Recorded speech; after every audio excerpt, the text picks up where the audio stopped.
starting this presentation was a pop quiz.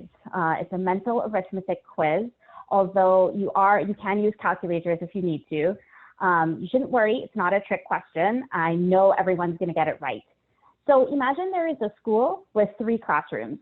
One classroom has 1 student, one classroom has 3 students, and the last classroom has 5 students. The question is, what is the average class size in this school?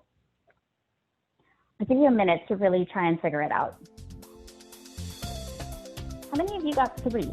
Just mentally, you know, I'm seeing some hands. If I had asked teachers or administrators or an observer, an external observer, they would agree with you. The average class size is 3. 1 plus 3 plus 5 divided by 3 classrooms. Did anybody get a different answer?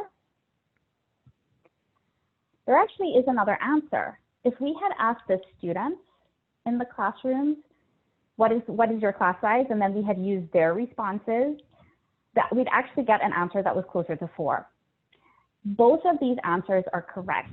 Neither of them is wrong.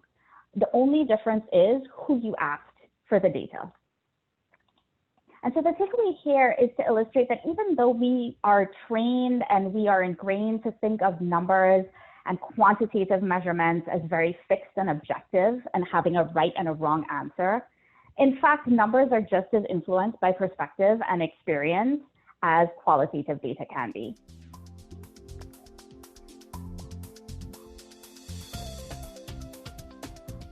The way that research is done in many of the social sciences today is based on the experimental framework. And I know for many of us who attended some of the Ivies or the Ivy Plus schools, and any of us who really did science, you know, through middle, maybe even into high school, we are well versed with the idea of a hypothesis and hypothesis testing. So the way that we do research in the social sciences is we frame a testable, sometimes it's called a falsifiable hypothesis, and then we measure behaviors and we measure outcomes in order to determine, does a particular behavior cause a particular outcome? And so we rely on something called randomization. We randomly assign people to get a treatment or to participate in an experimental group. And then we randomly assign other people to a control or comparison group. And that process is supposed to eliminate any bias that we're not measuring. And it's supposed to allow us to objectively determine causation as opposed to correlation. So we are able to say whether or not what the treatment or experimental group is doing is causing the outcomes that we're measuring. But to make the math and the statistical modeling work, social scientists actually rely on a ton of assumptions. And I have a list here. I'm going to explain a couple of them, but this is not a complete list by any means.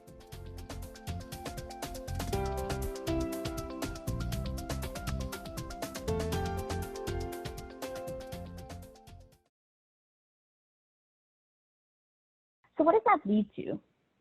All of those assumptions work together to lead to inequitable representation in the evidence base itself. So just one example of this, like it actually is happening.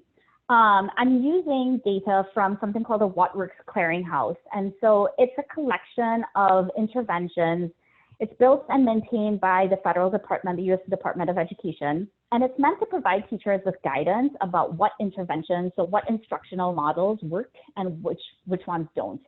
And the way that evidence gets into the What Works Clearinghouse is by meeting the research that is used as evidence for effectiveness has to meet a series of standards. And randomization is one of them. And so as you can see, I'm comparing here the number of white and Black students that are included in all of the studies of effective interventions in the What Works Clearinghouse. And I'm comparing it to the purple bar, which is the number of white or Black students that are enrolled in public schools nationally. And so as you can see, the What Works Clearinghouse, the studies that meet the standard of rigorous evidence actually overrepresents white students by 7%, and it underrepresents Black students by 6%. So we've essentially built an evidence base of instructional interventions that is biased and does not adequately represent Black students who happen to be underserved and marginalized in education and public education today. And then we use that biased evidence to make data-driven decisions. So if you looked at if you were able to attend or see the recording of the first talk in this series, Selena and Morgan actually specifically talked about their work with the school to prison pipeline. And then finally, it leads to real achievement gaps. So those biased data-driven decisions are perpetuating what have been gaps between white students and students of other ethnicities in both math and reading in the US, since, as you can see in this chart, the 1970s. Even though these gaps are decreasing at the rightmost end, so most recently in this chart, they still remain large. So the gaps that you see here today are still between 0.5 and 0.9 of a standard deviation, which is a technical term. So that's about a 20 to 30% gap in scores. And that's a huge oversimplification, so don't quote me on that. But that's the type of gap that you're seeing. The work that I do now, both as a consultant through Ed Research Works and through my nonprofit, is really focused on mobilizing research and this idea of community engagement in research for social justice. So through my consultancy, I help people recognize and combat bias in the research and data work that they are doing. I essentially help them turn research into insight, strategy, and ultimately empowerment for communities that have been marginalized to date. And then on the nonprofit side, there are actually 2 programs that you can get involved with to help engage marginalized communities more in research and data, especially in studying and understanding themselves. One is an externship, which you can learn more about at this tiny URL. It's called the CommunityEngaged Research course, and we piloted it last fall at Houston-Tillotson University. And we have students learn about community-engaged research, data bias, and also have them work in teams with a local nonprofit to solve a data issue. And then the other one is an externship that we do more with graduate students or early career professionals, where we match them with a nonprofit in order to complete a data project for that nonprofit. How does this affect you, and what can you do to fight social and racial injustice? There are 3 steps. The first is to recognize that you are actually making data-driven decisions all the time. When you choose what school district you want to live in and what schools you want to send your children to, when you consider whether or not you are going to support wearing a mask during COVID-19 or dining in at a restaurant, when you are voting, all of these are times when you are making data-driven decisions. And so whenever you are using data, the next step that I want you to do is always question those data. You want to know who created these questions, whose data are included, whose voice is missing, and who benefits from the answer that you're given from this data set. And then finally, you can go even a step further and really demand transparency and community engagement whenever you are in a situation where data are being generated or discussed. So when you are among decision makers, you want to speak up and represent the marginalized communities and the communities that are not there, the voices that are missing. And then when you are in marginalized communities, when you are among people who are often excluded from these data, you really want to make sure that you listen and you hear what it is they are saying, that they want to be measured, the questions that they want to ask, and the data that they want to contribute to these data sets.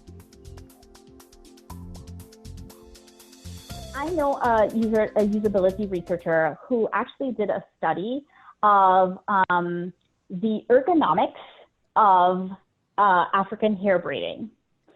She's an African-American woman, and she has a very conventional background in usability. So really, normally when she studies ergonomics, it's about sitting in front of a screen, right? Which is how we all think of ergonomics. But for her master's thesis, she decided she knew so many women who do this work. And actually, she was probably going to be able to help people who do this for a living by understanding. And so she asked them, first of all, what are some of the challenges? What are the ergonomic challenges in the job that they do? And how do they mitigate those? And what she found was that they are actually well aware of, it's a very repetitive motion, and so you end up with repetitive stress injuries. And so hair braiders would do things like they would not schedule the same style back to back. Or you spend a lot of time standing, and a lot of them would actually just purchase mats similar to the mats that you would use at a standing desk because they spend hours of their day standing. But the interesting thing about that one is, so she was using an OSHA-approved muscular chart to understand like what specific muscles and motions should she be asking about as her measure. And in fact, as a part of her study, discovered another muscle that is not on the OSHA chart, that is used in hand braiding and can suffer from repetitive stress injury. So it's this little muscle here that's in the webbing just by your thumb, and it's because you're actually using your thumb when you're braiding much more than you ever do like with a mouse or at a touch screen. And so that's one example where they actually added to the body of knowledge about like what hand RSIs look like because they engaged a community that otherwise would have been completely excluded.